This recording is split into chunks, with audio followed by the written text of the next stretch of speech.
lengthy exercises, understanding how long it takes, and the whole injury prevention. So this is a good time to talk about this. It's funny how this popped up on my For You page. Because I just got off of, well, I lifted last week, so it was last week when I started lifting again. So I was on a 2 month deload, so to speak. Basically, just stopped lifting for 2 weeks. I mean, 2 months. So that's what I was doing, not lifting for 2 months. So that sucks. Cause that's now, granted, I technically could have still lifted, maybe do a lot more lower body and whatnot, but I just decided to just flat out just not lift, just let my whole body heal. Plus, it benefits other parts of my body. Because even though the main reason I took the 2 months off was mainly my right shoulder, I think I might have had a partial rotary cuff tear or something like that, or tendon tear, something like that. So yeah, it sucked. It really hurt, but um, it feels great now. It's a little sore, a small little click there, but that's because I've been working out again. It's been 2 months, so me coming back to lifting and trying to lift almost the same weight. Of course, I knocked off at least 10 to 15 pounds off the weights just in case, and did did the first rep right to see. It's like, all right, feels like I can keep going, and see how far down I have fallen from my progress, right? But not by much. Mostly, I lost about 10 pounds of strength, so not that bad considering the fact that it's 2 months of not working out. So it's almost like a pound of strength a week. So roughly, so losing, at least I'm not losing 5 to 10 pounds of strength a week. Because think about when you progressively overload, especially for me, I add 5 pounds each week, right? So each time I lift, I'm adding 5 pounds.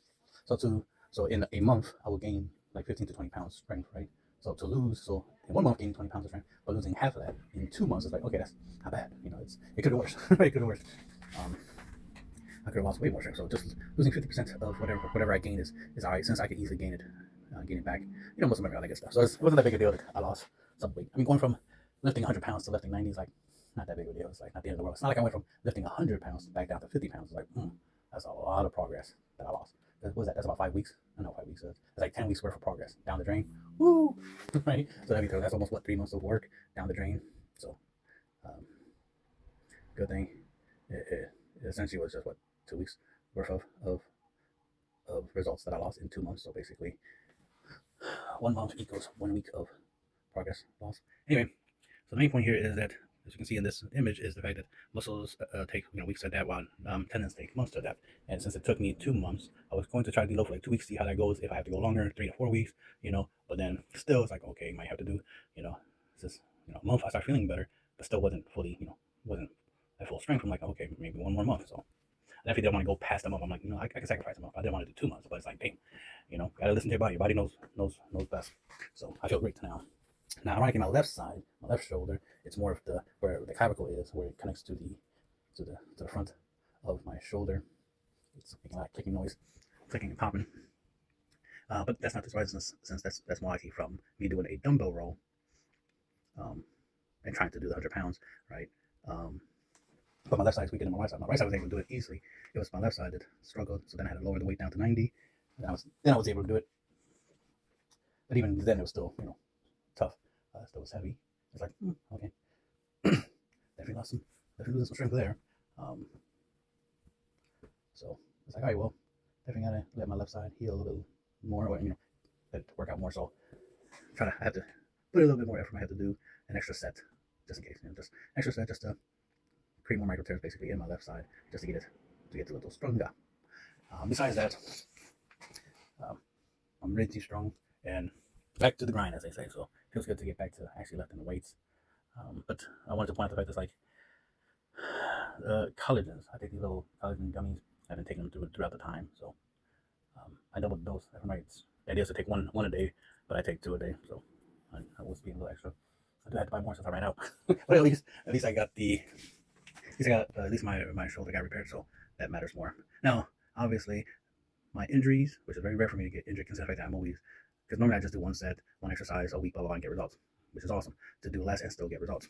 I am just like everybody else, would love to do more, to try to get more, but all this experimentation that I've been doing has been yielding, even if it yields a little bit extra strength, it yields injuries, and those injuries can set you back, and that little extra doesn't even matter because it's about longevity, it's not about short term. If I had to get a little bit stronger for, like, I don't know, some type of like strength training competition or something where it's like, ooh, I'm gonna need that little extra 5 pounds of strength. Then yeah, using the volume method I was using, um, just trying to gain that extra 5 pounds of strength, you know, just for that one like moment where like, oh yeah, I lifted something. you know, and then that's it. And then after that, just gotta let my body heal because I won't be able to keep that progress going. Now, if I was on gear, which I'm not, I'm natty, but if I was on gear, then that wouldn't be a problem. Then my protocol, right, as in my weightlifting volume training would yield more results, and I would be able to maintain that stuff. So if I was on gear, then yeah, that two times a week thing that I was doing would work much better. So it's better suited for those who are on gear. Since I'm not on gear, it's not that useful for me. So there's that. I'm still trying to figure out how to create essentially natural gear, so to speak, like the idea of like eating and drinking stuff that gives you, that helps you heal faster. So it's basically recovery maxing, which is what I'm experimenting with right now, especially since I got injured. I'm definitely need to experiment with some recovery maxing. So that's why I disposed this image, and then the fact that where I got this image from, the original people in the comments, they were asking about like, how to heal and stuff like that. I gave them the information of healing. Obviously, the first thing was like, oh, it's gonna take you about 2 months of not using that injured muscle, which is mainly shoulders. So it's like, try to, if you're going to still exercise, do exercise that don't use shoulders. For me, unfortunately, since I mainly use dumbbells, I don't have machines. I would recommend to use machines and stuff to continue your workouts by minimizing or like taking out completely your shoulders. I might do a video of that soon. Like, here, exercise you can do that doesn't indirectly affect your shoulders. So that way, if you do have these shoulder issues, you can still work out, but not hurt your shoulders. In the process, allow your shoulders to heal. And of course, there's the tendons are mainly collagen, so collagen gummies, like I've been doing, will be useful. I try to find other sources of collagen, but I just went straight for the gummies, and I'm pretty sure they definitely work for me. Since that's what I was taking was the collagen gummies, and letting my body rest for 2 months. And I am a little bit stronger, like the weights, even though I was lifting less than before, the weight's still easy. Like, I lifted it with very little effort. So it's like, yeah, I could have gone a little bit heavier, but it's like, no, I'm not trying to. It's been 2 months. I'm not trying to, push too fast. I'm just happy that at least I didn't lose that much strength, and the weight still feel a little light. So it's like, all right, I could add a little bit more. So that's good enough. Take it easy. That's the thing, is like, lifting weights shouldn't be difficult, right? It should be easy, but still tough, because okay, what I'm saying is the first couple reps should be easy. The last reps should be hard, right? If you lift something and it automatically starts hard, then it's too heavy. That's the indicator that it's too heavy. Your muscles are not firing at all cylinders, as they say. You might have lost some neural adaptations. Might have lost a little bit of muscle mass. Right? You might have lost some muscle fibers that you're unaware of, right, from atrophy. And so if the weight starts feeling heavy as soon as you lift it, too heavy, you might need to take 5 to 10 pounds off, and then do your workout, and then go from there. Sometimes you gotta take 1 or 2 steps back, right? You gotta do 1 or 2. You gotta go back 5 or 10 pounds, just to try to go further. To add your 30, 40, 60, 100 pounds, right, to all your lifts over time, right? Remember, it's time under tension. So sometimes it takes time. Sometimes you gotta take a little bit longer than you want. Just like when it comes to recovery, because that's the thing. When you work out, you're hurting yourself on purpose. So you gotta heal. You gotta heal on purpose. And some people will be like, "Oh man, I'm hurt, but I'm gonna go to the gym anyway." It's like, no. The gym doesn't fix your injury. The gym is why you got injured. So now you need to rest. Rest is how you get stronger. It's how you get better. You want to heal. You gotta let yourself heal. Stop, hurting yourself, right? So that's something that I want to point out, because that's what I'm currently experiencing. I feel good now, of course. That's why taking like a month off from the gym literally does the body good. Don't listen to these people that tell you, no, never take a deload, never take a break, never this. Like, they don't know what they're talking about. They're being assholes. And most of them probably on gear anyway, so of course they'll be like, "Oh no, never take a break." It's like, nah. For the rest of us, a break is a good thing. It's not the end of the world, right? We will get to our goals in due time, right? No one should be in a hurry to get the results that they want. Slow and steady does win the race, right? It's not always about speed. It's about consistency, because you have a goal, and the goal will always be there until you get there, right? It will always be there. It's not like there's a time limit to reach your goal, so you need to try to be fast. It's like, don't take your time. It sucks that with my experimentations, I lost some progresses that I had. I was lifting very heavy, a certain amount of weights. I was lifting like 140. I was close to 150 on some of my lifts. So I mean, I'm down to like, I'll say 110, maybe 120. It's not too much of a loss. I didn't lose too much. It's not like I went from 140 or 150 all the way down to 50. You know what I mean? Like damn, 100 pounds of strength lost. That'd be crazy. All that time and effort.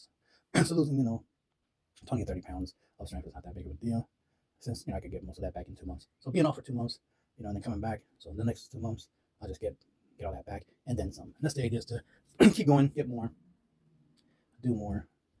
I'm still gonna slightly experiment from time to time, especially trying to improve on the recovery part, especially when it comes to tendons, because my muscles recover pretty fast.